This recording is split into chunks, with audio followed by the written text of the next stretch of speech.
Of all the foods that are harmful to health, perhaps the very worst of all is cheese. New at 6, a surprising health alert tonight. Quite surprising. A group of doctors says something most of us keep in our refrigerator regularly may actually lead to breast cancer. And the story is almost unbelievable considering how many people enjoy dairy products. But this is disturbing health news, especially for all of the cheese lovers out there. More than 12,000 doctors now across the country are calling on the FDA to put a cancer warning label on all cheese products. Dr. Deborah Wilson with the Feathers Foundation and Circle L Ranch is sounding the alarm. The alarm is about the risk of eating particularly cheese. She's one of 12,000 doctors trying to get the FDA's attention when it comes to cheese products. That is associated with a higher risk of not only getting breast cancer, but dying of breast cancer if you have breast cancer. It's particularly American cheese, cheddar cheese, and cream cheese. I wouldn't eat it. Breast cancer remains one of the leading causes of death in women, and now we're learning that this may play a role in that. This Breast Cancer Awareness Month, a group of more than 12,000 doctors is sounding the alarm about a new risk. This is a concern for every woman, not just someone who's had a diagnosis.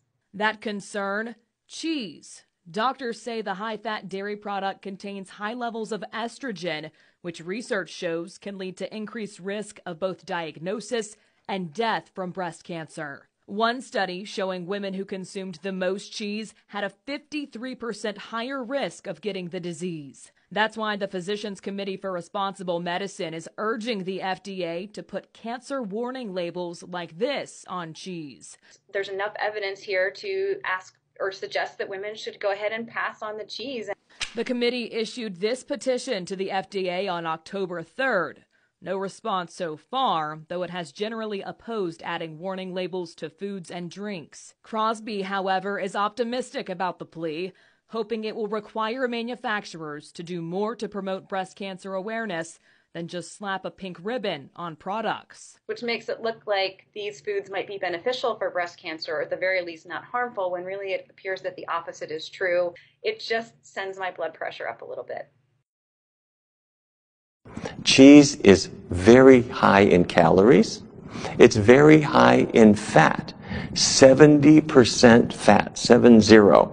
And most of that fat is in the form called saturated fat. That's the fat that raises your cholesterol and is linked to Alzheimer's disease. You know, cheese is, cheese averages 60 to 70% fat.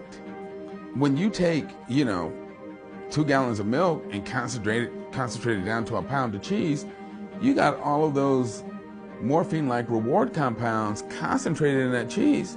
And yeah, when people eat it, they're like, this is awesome. It's a perversion of what nature intended, and it's making people eat this artery clogging, disease-causing stuff. When an adult human ingests something that starts to make our cells want to try and grow, our cells really can't grow. But what they can do is become tumors. And some of those tumors can end up being cancers. And that's one of the reasons that you see that dairy foods are associated with cancer growth. Cheese seems to be addicting. People get hooked on cheese, and they want it every day. And because it's high in calories and fat, they gain weight. Because it's high in cholesterol as well as the bad fat, their cholesterol levels go up. And it's high in sodium too, so their blood pressure gets worse. And studies have shown that people that eat dairy foods on a regular basis have higher levels of a hormone called IGF, insulin-like growth factor. And insulin-like growth factor is a known cancer promoter. There's nothing about having excess hormones in the body that benefits the body. If anything, it overtaxes the organs, and as I said, over the long haul, will lead to disease. Hi, I'm Dr. Neil Barnard. I've got 3 facts about cheese that you need to know about. The first is, if somebody hasn't washed their feet in a good long time, you don't want to sit too near them. That's because Brevibacteria on their skin are producing these smelly compounds. Well, those very same bacteria are used to produce Munster and Limburger and other stinky cheeses. Brevibacteria, stinky feet, stinky cheese. Second thing, bacteria in your digestive tract make something called butyric acid. And bacteria used to produce cheeses make the very same butyric acid. So if you ever thought Parmesan smells a little like vomit, it's because it's exactly the same thing. Fact number 3. If you got on a plane and went to Sardinia, off the coast of Italy, there's a cheese called pecorino, and local aficionados allow flies to lay their eggs in the pecorino, and it starts, as the maggots hatch, they start to digest the cheese, creating this massive glop called casu marzu, and the maggots can actually jump.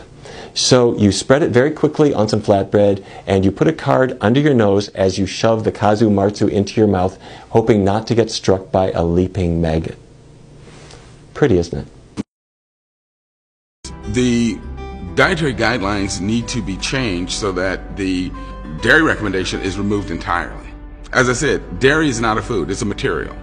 And, you know, you can choose to do it, but you don't have to. And because of the health consequences, you shouldn't. So if you're thinking about which foods should I break free from, number 1 on the list ought to be cheese.